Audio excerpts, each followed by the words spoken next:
Good morning, everybody. Good morning to you. I don't anticipate, well, if I get them, that's great. If not, that's fine too. Yeah. We're going to be, as you can tell behind me, in Exodus 16 through 18, so go ahead and jump back to there. This is a pretty significant section. It's also, I've lovingly titled the administrative section of Exodus because quite a lot of it has to do with the tabernacle and the priesthood, things that happen in the latter half of Exodus. This is kind of the how do we survive in the wilderness section. So there's going to be lots of things that are talked about in these three chapters that kind of reinforce that point, but hopefully we can draw some bigger parallels outside of that besides just administrative type things. And so that's where we're going to be at this morning, Exodus chapter 16 all the way down through verse 18. Before I start, though, I'll ask Kyle to lead us in a word of prayer. Let's pray together. Heavenly Father, we come before you this time thankful for this day, for all the many blessings that have come in it. Especially thankful for this period of time we've set aside to study your word. We ask that you would help us as listeners to remove those things from our mind that might be a hindrance to our focus here this morning. We might be able to take the things that we talk about and discuss, make the necessary application in our life. We pray for the teachers of this hour. They have already recalled those things that they prepared, and they might be able to present them in a way that's easy to understand. Go with us through this period of study. It's time for worship. Watch over us, guide our direction, protect us. In your son's name we pray. Amen. Thank you. We talked last week at length about the parting of the Red Sea. At least we tried to talk about it at length. There's always, obviously, lots of things you could talk about. How significant was that event, the parting of the Red Sea, for the nation of Israel?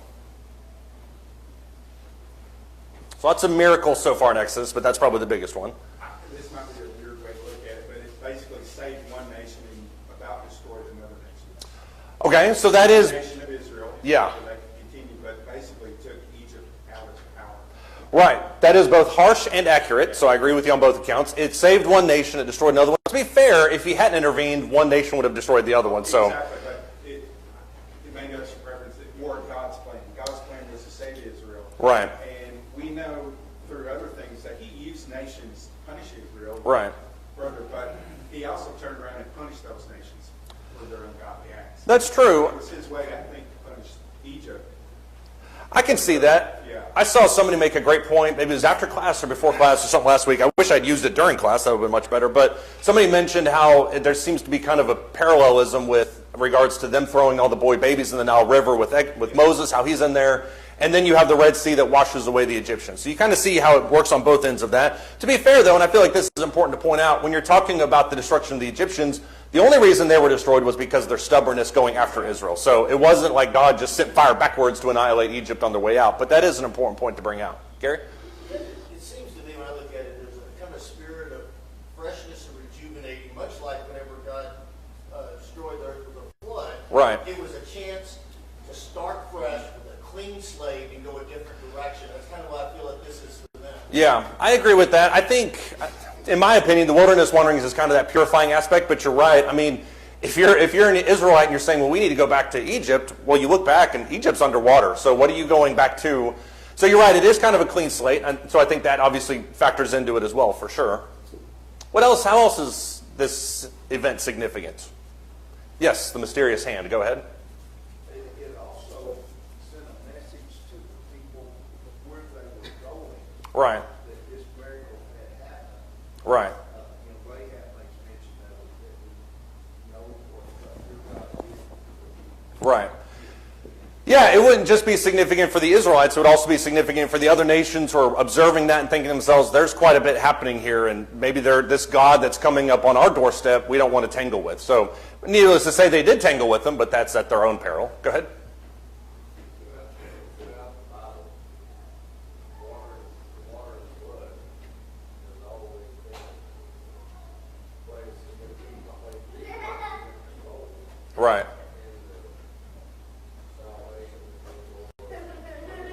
Yeah. Yeah. Right. Yeah, and I was wondering if anybody bring that up, because to me that's an interesting kind of metaphorical point when you look at the presence of water, especially in the New Testament. But Paul makes this, I think, much more declarative in 1 Corinthians 10. He says everyone passed through the sea, but not everyone made it to Canaan. And then he makes the counterpoint, or the parallel point, which is to say everyone was baptized, or people are baptized, not everyone's going to make it to heaven also. So it does seem to me, if you're talking about water as a symbol, it seems like the parting of the Red Sea kind of factors into that. So when you look at Exodus chapter 16 through 18, this, as I mentioned earlier, this is the how do we survive the wilderness section of Exodus. There are three major problems, I think, when you're, as an Israelite, looking at this vast sea of landscape before you. Number one, the biggest issue, and the one that is most predominant in this section, is food and water. Obviously, that's going to be a huge issue. If you were with us in our geography class, this area of the Sinai Peninsula is not known for its habitable or habitable type of environment. I was trying to look for the right word there. It's not known for its just resources, and so if there is going to be food and water, it's going to most likely have to be miraculous at some point. Even in today's world, this area is not super populated. Tourists are primarily the people there, unless you're talking about Bedouin tribes from 1,000 years ago. They're still there. So food and water is going to be the main issue when you get out into the Sinai Peninsula. The other issue is going to be nearby enemies. When you talk about all the different people that they're going to experience, this is the first environment that they're going to actually act as an army. That happens here in Exodus chapter 17, verses 8 through 16. And then you have an administration issue. Why do you have an administration problem with the Israelites? Not paperwork. Although that might be involved, I don't know. What kind of administration issues are you going to have with the Israelites?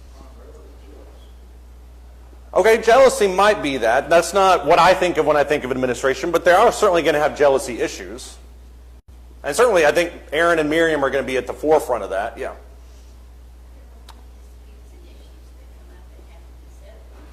Right, there's a lot of disputes and issues that come up. That's what Jethro will work on specifically. And so you're right about that, for sure.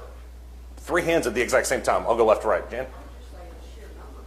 Yeah, I mean, you got 2.5 million people that have no real concept of self-organization. And that's part of what I want to make about this point, too. And this, when you look at all three of these problems, all three of these things were supplied in some form or fashion by the Egyptians. I mean, you have administration, enemies are taken care of, food and water is handed to them. That's why they're looking back towards the garlic and the cucumbers and all those types of things.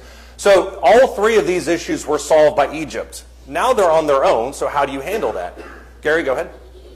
I was going to say something similar. Just the logistics of moving that many people through and taking care of their needs, for just living, coming from an environment where they hadn't done or had to do much of taking care of their own. What little they had was given or provided to the slaves.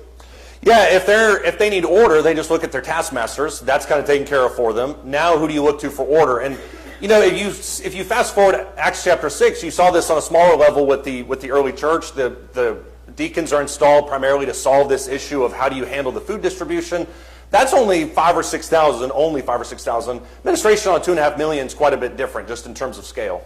Seems like just by nature, for some reason, they were not easily persuaded to follow the rules. And on a mass scale, you know, every time they were told to do something, they would always question it or try to break the rules. Yeah. Gathering the food. But so the mass of people on the whole would be very difficult to control with all these pockets of resistance. Right. Everywhere. That's why they went to Egypt.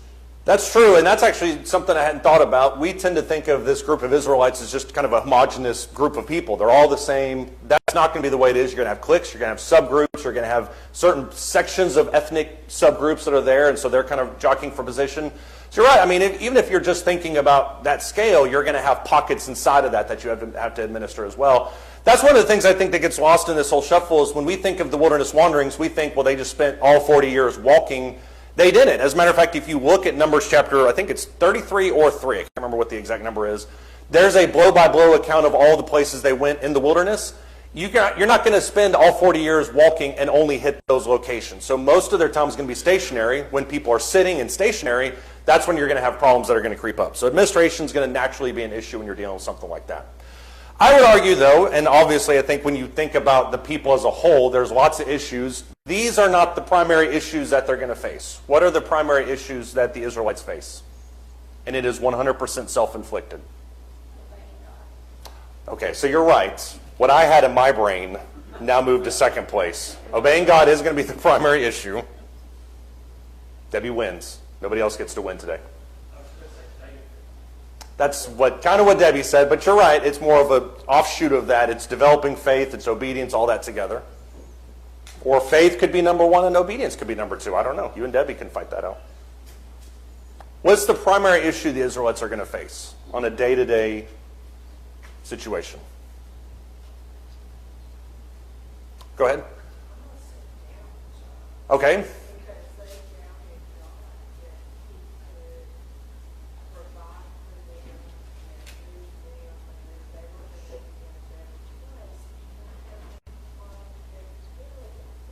Right.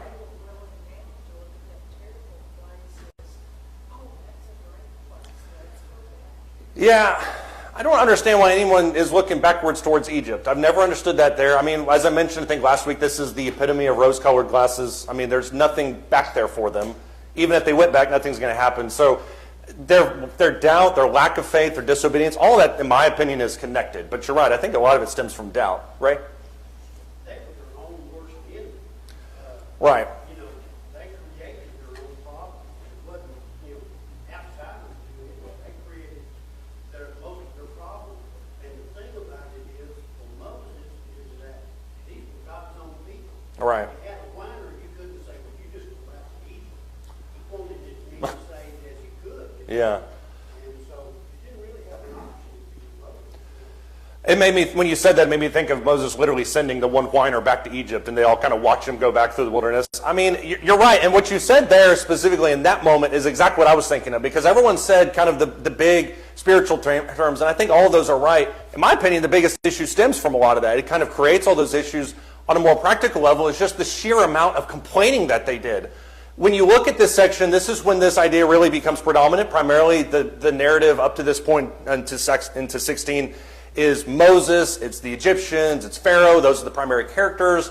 Now you kind of zero in on the Israelites themselves, and when you look at the Israelites in a kind of a vacuum, they don't really come off that great, because Exodus 15:24, people grumbled at Moses. You look at Exodus 16:2, now they're grumbling against Moses and Aaron. Chapter 17 verse 2, it picks up a little bit. Now they're quarreling with Moses. That kind of amps up it a little bit. What is wrong with all of this complaining? What does all of this signify with these people? Unthankfulness. I wish Levi could be in here because he complains about dinner sometimes, but you're right. Unthankfulness is a big part of it. Ungratefulness, right. We're not going to acknowledge the fact that you just miraculously saved us. I want quail and I want it now.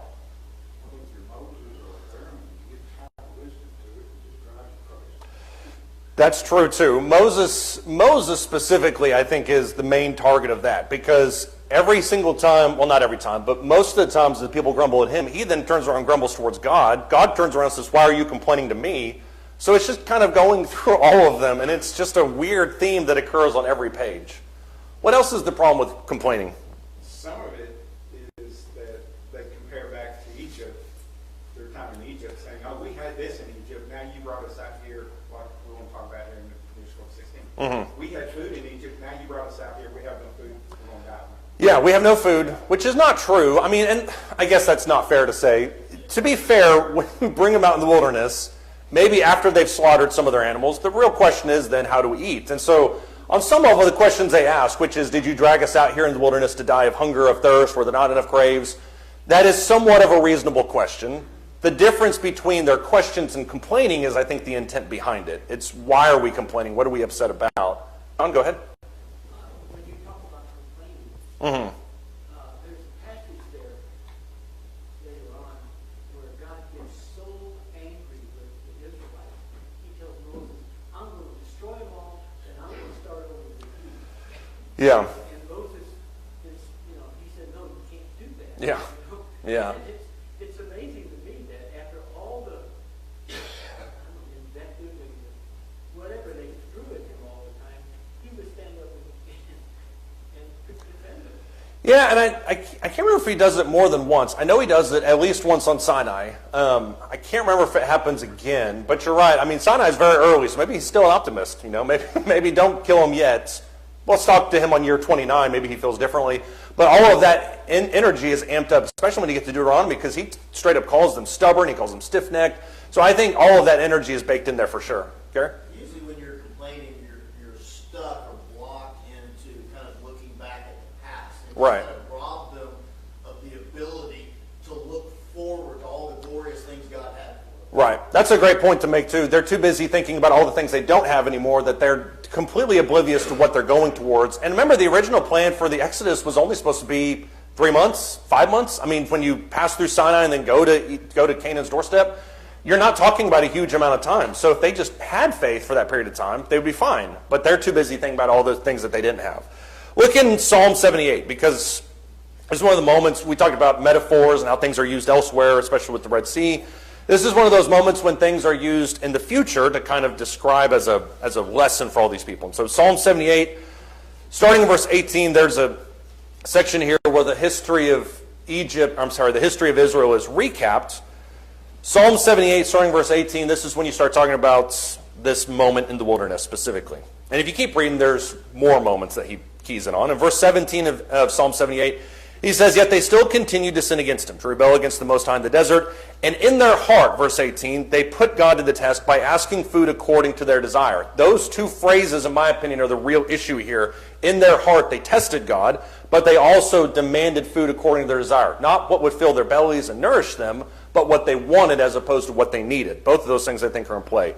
Verse 19, "Then they spoke against God, and they said," this is part of the testing, "Can God prepare a table in the wilderness? Can he even do this? We're not even sure."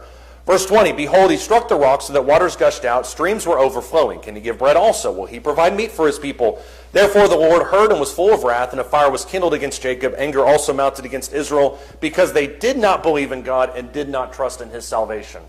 What's the problem with complaining, according to Psalm 78? Everything everybody said is true, but what does Psalm 78 say is the problem? Not trusting God. That's really all it funnels down to. What else is the problem? If you get more granular than that.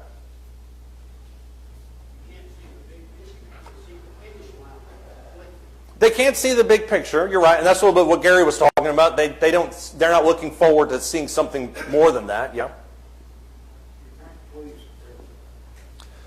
You can't please everybody. That's true too. What kind of meat do you want? Do you want pork, beef? They can't have pork. Do you want Yeah. medium well done, soft boiled? Yeah. So God is not a line order chef, in other words. He's not going to just serve up everything that they want. And yeah, and you're right about that, because to me, that's part of the issue here. Is it's not that they're demanding food because they're hungry and they're going to die. The problem is they want what they want, and they're, regardless of how it went in Egypt, they still had some modicum of control over their output. And so, to me, does it go back to faithlessness? Absolutely. But I think a lot of it goes back to selfishness. I think those are the primary drivers with both of these, with this issue. Yeah, Kim?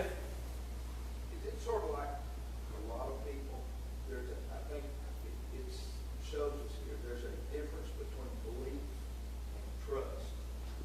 You may sort of believe, but you don't, if you trust him to take care of all these needs. Yeah, that's in... They had to believe that he was God because he delivered them, Mm-hmm. but they just didn't trust him to take care of their needs as they went.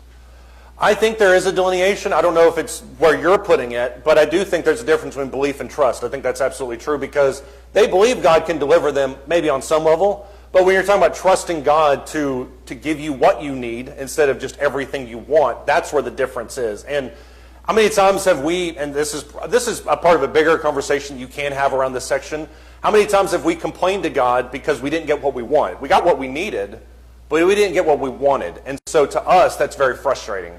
And so I think part of this is we can see ourselves in this. Were they wrong for complaining? Yeah, but they also were greedy in ways that we kind of are sometimes, right?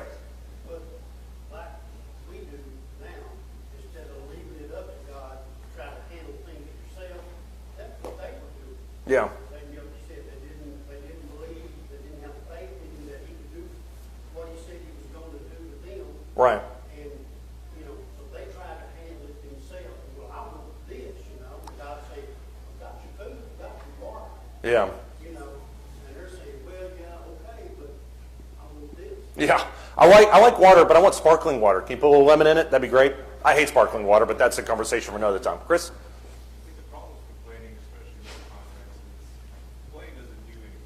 Doesn't offer solutions, doesn't allow, discussion, or Right. it's not helpful at all. And then it's interesting to see how the Israelites are complaining now so early after the Exodus. Yeah. It really shows that God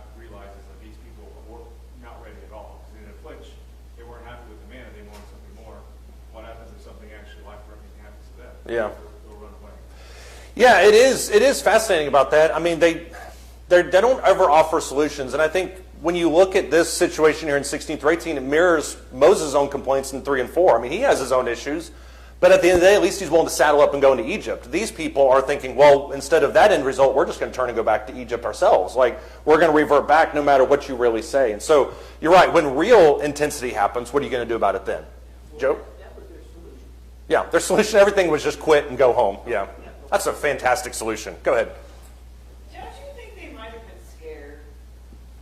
And they have the devil they know, slavery in Egypt, and quote unquote, the devil they don't. Right. And so they're like, well, at least we knew what was going to happen to us there. And so now we're in this little bit of state of flux where we're not really sure. I mean, they don't have the trust they need, but when my kids were little, don't listen to this. When my kids were little, She perked up immediately, by the way. They were not sure what was going to happen. The complaining started right away. Right. Because they were too young to have the trust they needed. Now, these are adults, but, don't you think they had a little bit of fear? I do think you're exactly right. They are adults. They sound like children, but you're right. I think that, I'm trying to find my words carefully here.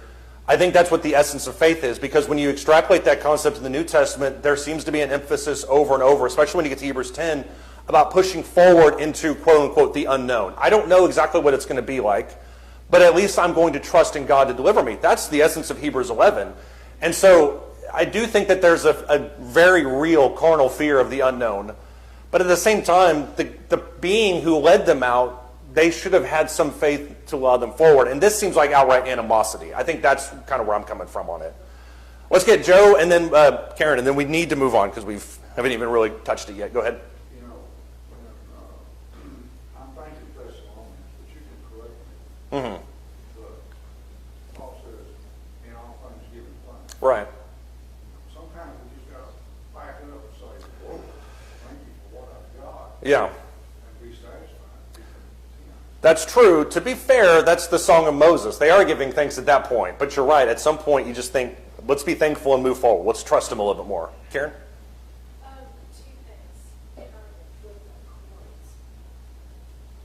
They put so much emphasis in being Abraham's seed. Yet Abraham went to the left the other Chaldees and went where God told him to. Did not complain. Had no clue where he was going, what was going to happen, were they going to have food and water, all the necessities. But yet he had the ultimate faith in him. But yet they didn't trust that. On the flip of that, I pray that we make application of this. Right. Today, I don't know about everybody in here, but we do complain about what we're eating. We went to eat barbecue yesterday. I love the ribs, I went crazy about the brisket, okay, and I wouldn't eat the sausage. But Ray loved the brisket, it's just one of those things. But if our own choice, if God told us to go, you're gonna have water and milk. How many of us, and maybe if we 12 falling from the sky, how many of us would be satisfied with that? How many of us would fully trust God? I think if you're going to start with 60% of satisfaction, that approval rating is going to go down dramatically over the next 40 years. To the point where no matter if it's filet mignon and lobster, like you're still going to be sick of it by year 3. So it's less about survival, which is what they claim to be complaining about, and more about greedy desires and selfishness. And that to me, I think, is the real issue here. Part of the issue, too, is I think when you look at it further, it talks about how their grumbling is against, not against them, but against God. And that's really the target of all of this. And so if their primary complaint centers around God rather than Moses and Aaron, then it kind of falls on God to say, okay, is it something I'm doing wrong? Are you not happy for whatever reason? Not that God's having an identity crisis, he's not, but there's clearly a conflict between the people and God. And that's why I think this section before chapter 16, if you look in Exodus 15, verse 22, that's why I think this section is important. If you look in verse 22, Moses led Israel around from the Red Sea. They went out into the wilderness of Shur. They went 3 days in the wilderness. They found no water. That's a problem. That is a huge issue. When they came to Marah, they could not drink the waters of Marah, for they were bitter, therefore it was named Marah. So the people grumbled at Moses, saying, "What shall we drink?" Then he cried out to the Lord. The Lord showed him a tree, threw it in the waters became sweet, which is very similar to a miracle that Elijah, I think, would do, maybe Elisha.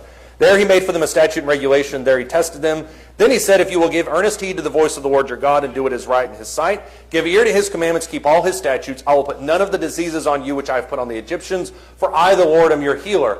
Exodus 15, 22 through 26 operates as a metaphor, primarily because of that last phrase when he says, "I, the Lord, am your healer." What does he mean when he says, "I am your healer"? Because if you ask the Israelites in chapter 16, God really hasn't healed much of anything. He just led them into a trap. At that point, but that's the problem. They don't understand the timeline. Right. He will eventually be their healer. It might not be this very moment in time, but that's what they can't get to. Right. He will eventually be their healer, but it's not going to happen in 5 seconds. And that's the frustration of, and I don't want to pull too deep out of this because I think you can really pull this thread for a long time. But if you think about trials in your situation, you may think to yourself, well, I prayed to God, he hasn't healed me yet, therefore he hasn't answered. He's never going to answer. Well, you don't know what the timeline on that's going to be. James 1 is a perfect example of that. So the healing that actually heals isn't always instantaneous. They want it to be, we want it to be. But when he says, "I'm your healer," he's looking at it from a much larger vantage point than sometimes we give it credit for. You know, in times like this, too, it's hard for us to remember that Jesus in Matthew only promises us that we'll have food and clothing. Right. That's not a lot by our standards. You know, we don't even have guarantee that we'll have a place to sleep at night. So I think if we take it back down to what we're promised we're going to have and expand from there, we're quite blessed even if we don't have a lot. Right. Even if you just focus in on what we've been given. But keep in mind that phrase in 1 Timothy 6 not only says that God's going to give that to us, he then says, "With these we shall be content." That's our responsibility. So with these, they should have been content. The problem is they weren't. And the problem is that we aren't. But you're right, that's all that we're guaranteed. If you look at Exodus chapter 16, starting verse 4, the manna is an archetype of this entire conversation. Exodus 16 and verse 4, the Lord said to Moses, "Behold, I will rain bread from heaven for you." I don't know how you get any more miraculous than something like that. "The people shall go out and gather a day's portion every day, that I may test them, whether or not they will walk in my instruction." That's the whole point of the manna. Verse 5, "On the 6th day, when they prepare what they bring in, there will be twice as much as they gather daily." That's on purpose. Moses and Aaron, verse 6, said to all the sons of Israel, "At evening you will know that the Lord has brought you out of the land of Egypt. In the morning you will see the glory of the Lord, for the Lord hears your grumblings against the Lord. And what are we that you even grumble against us?" Verse 8, "This is what will happen. This will happen when the Lord gives you meat to eat in the evening, bread to the full in the morning, for the Lord hears your grumblings which you grumble against him. And what are we? Your grumblings are not against us, but against the Lord." Manna is obviously the solution to the problem, but there's all sorts of buzzwords that are mixed into this. If you look at 4, 5, and 6, there's so many buzzwords that are just kind of jammed into that. It's done to test them. It's going to be brought miraculously to you. Do it here and not on the 7th day. I mean, all these things are kind of built into what the symbol of manna is, so much so that when you look down in verse 31, if you jump to the end of this chapter, verse 33 rather, it says, "Moses said to Aaron, take a jar and put an omer full of manna in it and place it before the Lord to be kept throughout your generations." An omer full of manna is kept in the Holy of Holies to the point that it's eventually placed inside the Ark of the Covenant alongside Aaron's rod that's budded and also the 10 Commandments. It is one of that trifecta of symbols for those people. What is an omer full of manna supposed to represent? Which, by the way, never spoiled, as it did very rapidly in real-time conditions. What is that omer full of manna supposed to symbolize?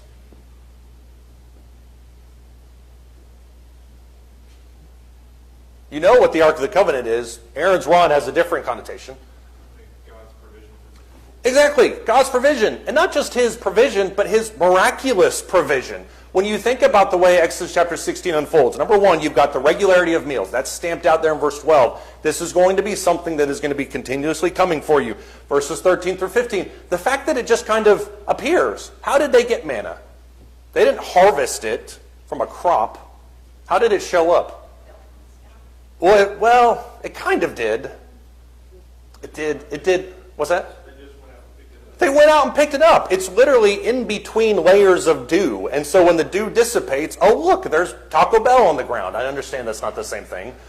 But there's just manna. I would love to just walk out my front yard and pick up a piece of bread that's perfectly good for me to eat and just start munching down on it. You also have the exact measurements of it. What's the point of the exact measurements in verses 16 through 18? Well, how much were they given?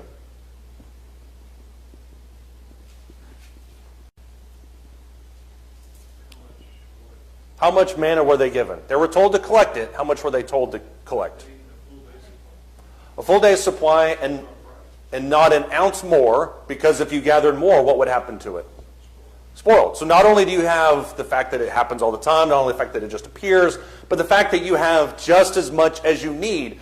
There's another New Testament allusion when Jesus says in the mall prayer, pray for this day. Don't worry about tomorrow, pray for the day. Exact measurements. Then you also have the fact that it is miraculously preserved.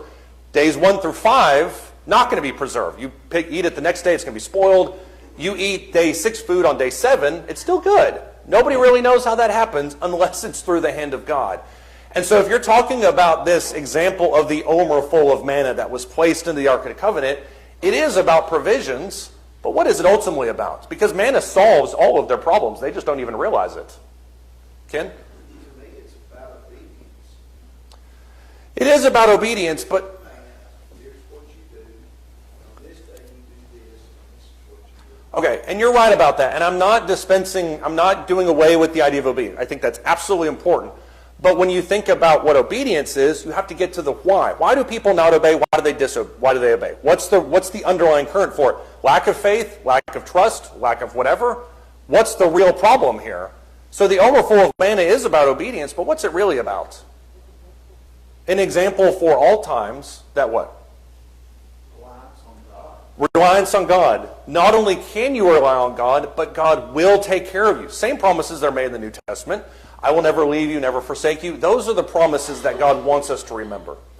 Does anybody have any thoughts or comments? This goes back to the basic element of, at the end of the day, we just need faith. I mean, that's what faith is the trust that God has preserved people, and He will preserve His people in the future. I think all of that is kind of built into that. Let's look at chapter 17, starting in verse 1. Chapter 17, starting in verse 1.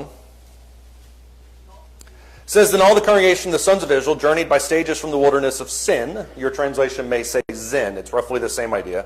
According to the command of the Lord, encamped at Rephidim. And there was no water for the people to drink. It's exactly the same scenario in 15. Therefore the people quarreled with Moses and said, Give us water that we may drink. Moses said to them, Why do you quarrel with me? Why do you test the Lord? But the people thirsted there for water, and they grumbled against Moses. And they said, Why now have you brought us up from Egypt to kill us and our children and our livestock with thirst? Notice how it goes back and forth. People complain. Moses responds. People complain. Verse 4, Moses cried out to the Lord, saying, What shall I do to this people? A little more and they're going to stone me. Now he takes it to God. God says to Moses, verse 5, Pass before the people, take with you some of the elders of Israel, take in your hand your staff with which you struck the Nile, and go. Behold, I will stand before you, and there on the rock at Horeb you shall strike the rock. Water will come out of it that the people may drink. Moses did this in the sight of all the elders of Israel. He named the place Massah and Meribah because of the quarrel of the sons of Israel, and because they tested the Lord, saying, Is the Lord among us or not? There's a lot of confusion around this idea of Massah and Meribah, primarily because you have two names for this. Meribah is also going to be mentioned in Numbers chapter 10, I think it is. That's the moment where Moses is told to speak to the rock, and he hits it instead, which I think is a lot about Moses. What happens in this story, though, in Massah and Meribah?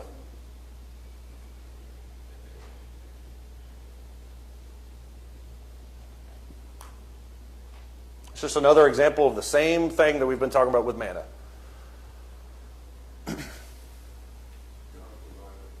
God providing water, yep. They have a legitimate need, but the way they handled it. Right, they had a legitimate need, but I really thought you were going to say handled it illegitimately. That would have been really beautiful on both ends. But you're right. They had a legitimate need, didn't handle it the right way. What else happens here?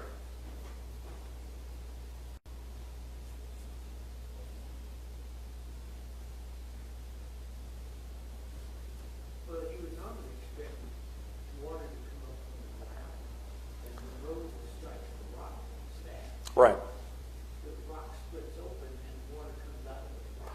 Yeah, water's not supposed to come from a rock like that. At least Not that I know of. I mean, you're probably right. I'll look it up on Wikipedia later to make sure. But yeah, water's not supposed to come from a rock. It comes from the ground, comes from the sky. There's other places for that. So this is clearly miraculous. Gary? I think in some ways God was kind of helping Moses a little bit, putting him out in the forefront, saying, Right. as a spokesman, and he kind of reassured Moses' position, at least the intent. Right. I think that's part of it, is highlighting who Moses is, because Moses becomes front and center on a number of different occasions. He's the one that takes the elders to Pharaoh in the first place. I think with some of them, rather. Later in Exodus 18, he's going to take them up on Mount Sinai, maybe chapter 19. Moses appears in front of the Red Sea, says, stand here and see the salvation of the Lord. He is highlighted as God's emissary, as his leader of these people. So I think that's a big part of this. What else is curious about this section, though? You know, in the promises, God's provided them with bread, meat, and water. And here they are complaining again. They're here complaining yet again. So you're right. And keep in mind, in Exodus 15, at the end of that, I think he brings up springs. And so it's not just gushing water, you fill a bunch of pots. It's like now this is here because of God. You can use it all the time. So you're right. It kind of keeps going back around with these idea of basic needs and essentials. What do you notice about God and Moses' relationship here? It's the first time that I can think of where Moses does what? And maybe I'm wrong on this.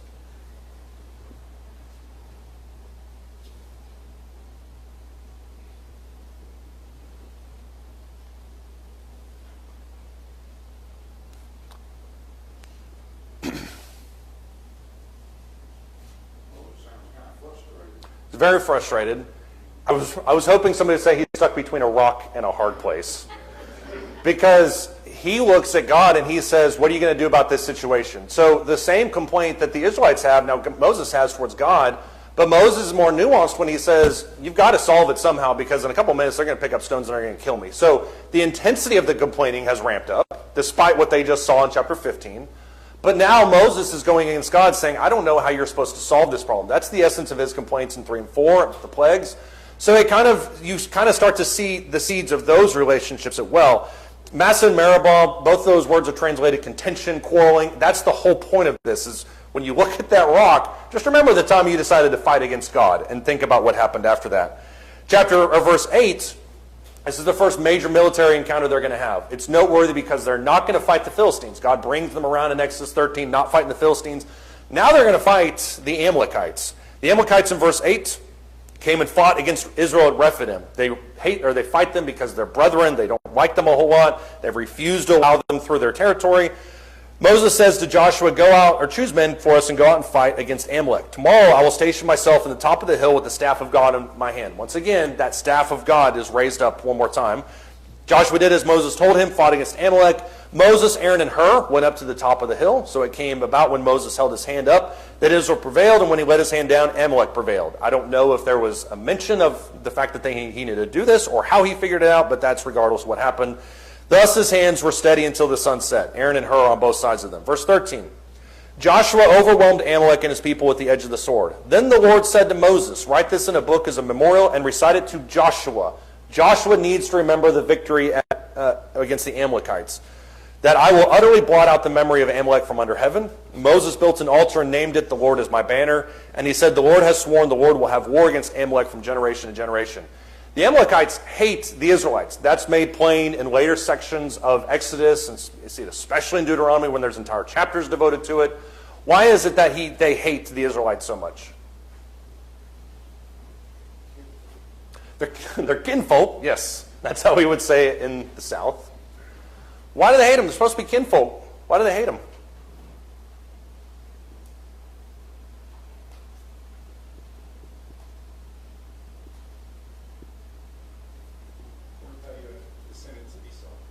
I think that's the Edomites. The Amalekites. That's why I asked. Okay. The Amalekites may be a subdivision, but the Edomites are a body of people. Yeah. But the way it talks is they're kind of an offspring of Esau. Right. If they are, there's your contention, right? Exactly. And that's why I wanted to ask, is because the Edomites are the large body of group people. Amalekites, from what I understand, somebody can Google this, the Amalekites are a sub-ethnic group off of that. But you still have that contention between Jacob and Esau. The irony of that is Jacob and Esau squashed their feud, And the Amalekites and the Edomites and everybody else hate the Israelites. The Israelites are trying to go to Canaan. They've made it very plain, as Moses was talking about Deuteronomy, we're not here to steal your land. We'll even pay for the water. Amalekites put up a wall, and Deuteronomy talks about how you hated your brother in their time of need. And that's why you have this intensity here. Why is it that this book needs to be written and recited to Joshua? That's mentioned specifically in verse 14. Why does Joshua need to remember this? Probably because of what's coming in the book of Joshua. Right. There's two reasons. Number one, his book is going to be him fighting against a bunch of God's people. Why else does he need to remember this? What's going to be part of his job when he gets there? Go ahead. He's taking over from Moses, and when that happens, he's constantly reminded to be strong and courageous. Right. That's this sort of theme that's repeated over and over and over. So Yeah. this is kind of the origin for him, being strong and courageous. It is his origin story. You're exactly right. I mean, Joshua, the phrase, the Lord is my banner, there's probably some symbolism with the fact that Moses is holding his arms up, so you kind of see that by the power of God, this is how these enemies are overcome. So I do think you're right. This is where you see the seeds of him, of who he becomes as this great military commander. He's also Moses' right-hand man. He would serve other purposes later in Exodus. Why else do you think he needs to remember this? When he gets to Joshua, Canaan, in Joshua, what is he told to do?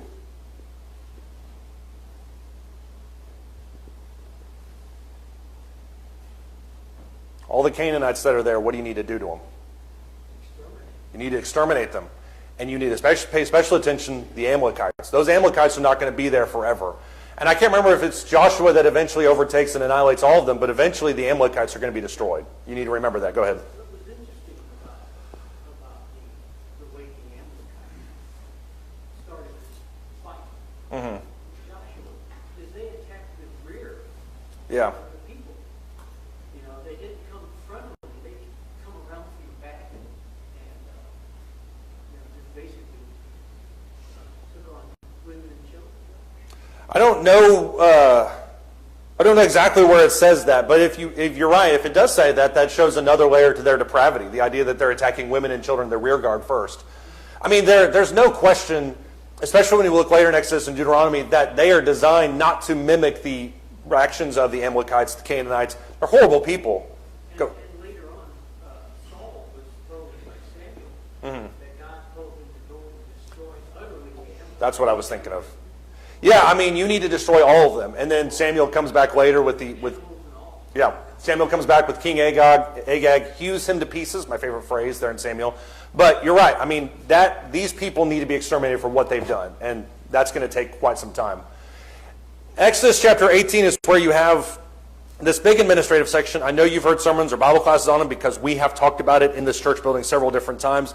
Jethro comes to the rescue. What problem does Jethro solve in Exodus chapter 18? We don't have time to read all of it. What problem does Jethro solve in Exodus 18? Yeah, he's the one that tells them to hire judges, but he comes in and he sees a problem. What is the problem that Jethro determines? Pretty quickly. Yeah.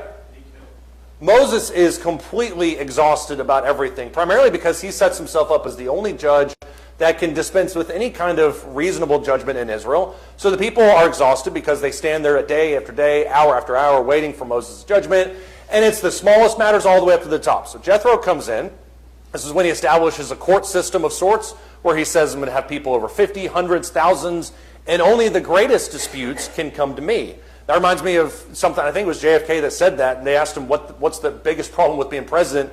And he said, the problem with being president is that by the time the problems come to me, everybody else has gotten rid of all the easy ones. Only the really difficult ones find their way to my desk. And so when you think about the position that Moses is kind of putting himself in, all the easy problems, my ox gored that cow, and how do you handle this? Those have all been solved. The bigger issues are going to land on Moses' desk. That clears everybody else up. But it also, and I think just as importantly, empowers the people to take ownership of their own civilization. It doesn't create a concentration of power inside of Moses. And to me, that's part of the biggest advantage. Who is Jethro, though? Because he just literally appears out of thin air. Who is Jethro? He's father-in-law, exactly. And if you look later, he's also referenced as Ruel. Ruel, I think, is a different version of the same type of name in a different type of language. Could be wrong on that, but it's same thing. Who else is Jethro? He's a priest of Midian, exactly. Why is that noteworthy?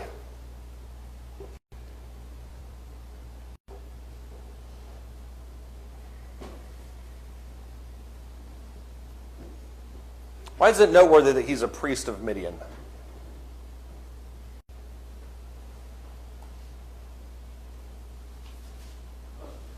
sure if your question is about Midian, but the fact that he's a priest shows he has a relationship with God. It's the Midianites. So what I was actually going to talk about in a second was that point about how he has respect for Jehovah. That's important because the Midianites are notoriously idolatrous people. And so the fact that Jethro is a priest living in Midian says a lot about who Jethro is and his relationship with them.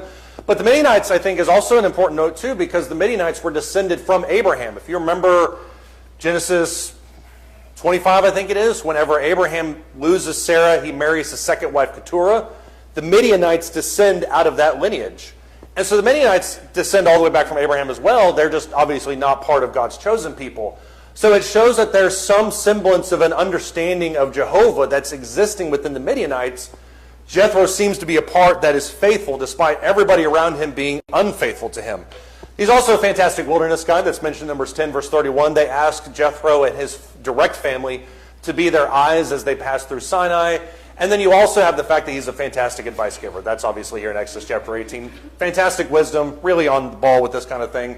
So Jethro, I wish, would appear more often. He really doesn't. But Jethro comes in a lot like Melchizedek. He shows up, he saves the day, he pops a smoke bomb, and he's out the door. But he's an amazing kind of little story here. It solves the biggest headache that Moses has and then moves on with his life. Somebody have any thoughts or comments? Ray, go ahead. Bottom line about the Israelites is God's offer from day one. He's offering them peace, happiness, Yeah. joy beyond belief, even for today's standards. And he's constantly telling them, be still, know that I'm the Lord. And they're saying, yeah, the Lord, if you did this, it made you a better person, you know? Yeah. And they're never satisfied. They're thinking about poor, physical needs. Right. I had to leave Egypt, I had this there and this there, and I don't have it here. You know what's interesting about that note that you just brought up is when you think about all the physical needs, water, food, all the other things they needed, they complained about, oh, God can't supply it. When God said go fight the Amalekites, nobody batted an eye. Everybody's all up on that. Because if there's big things we can do, we're all about that. But just the idea of sitting and waiting and having patience and faith, that surprisingly is the more difficult of the ideas as opposed to what happens here in Exodus chapter 18. Shell? Right. We all have a problem just, and I don't want to do the let go and let God thing. I don't think that's biblical necessarily. But the idea of trusting God and still operating inside that faith is really the key function here. All right, we'll pick up with chapter 19 next week. Thank you, guys. Thank you, man.